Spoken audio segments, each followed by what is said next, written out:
एक बड़े ब्राह्मण विद्वान मौलुकपुत्र एक दिन अपने 500 शिष्यों के साथ बुद्ध के पास आए। उसके मन में बहुत सारे प्रश्न थे और उसे उनके उत्तर चाहिए थे।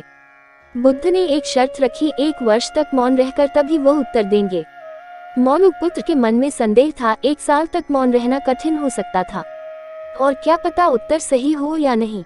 उसका एक दूसरा शिष्य सारिपुत्र हंसते हुए बोला, तुम्हें इनकी बातों पर ध्यान नहीं देना चाहिए, ये धोखेबाज हैं। मैं भी इनके पास प्रश्न लेकर आया था, इन्होंने मुझे कहा था 1 साल मौन रहो और ध्यान करो, उसके बाद मेरे मन से सवाल चला गया और इन्होंने मुझे कभी उत्तर नहीं दिया।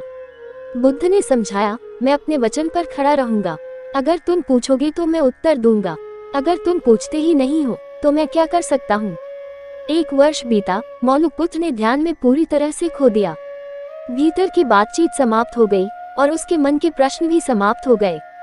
उसका वर्ष का इंतजार खत्म हो गया। एक दिन बुद्ध ने कहा, आज तुम्हारे वर्ष का आखिरी दिन है।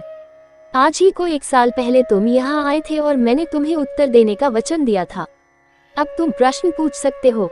मौलुकपुत्र हंसने लगे और उन्होंने कहा, तुमने मुझे भी धोखा दिया। वह सारिपुत्र सच कह रहा था। अब कोई प्रश्न ही नहीं बचा है, मेरे पास पूछने के लिए कुछ नहीं है। बुद्ध ने समझाया, प्रश्न के अभाव में समस्याओं का अस्तित्व नहीं होता। समस्याएं हमारे मन से होती हैं, हमारे विचारों से उत्पन्न होती हैं। जब हमारे मन के सारे प्रश्न गायब हो जाते हैं तब हम सच्चे मौन में पहुंचते हैं। इसका मतलब है कि मन की अवस्था तब होती है जब प्रश्न नहीं रहते और उत्तर समाप्त होते हैं। मन की प्रश्नरहित स्थिति ही सबसे उत्तम होती है, जब आपके मन के उत्तरों की कोई आवश्यकता नहीं होती।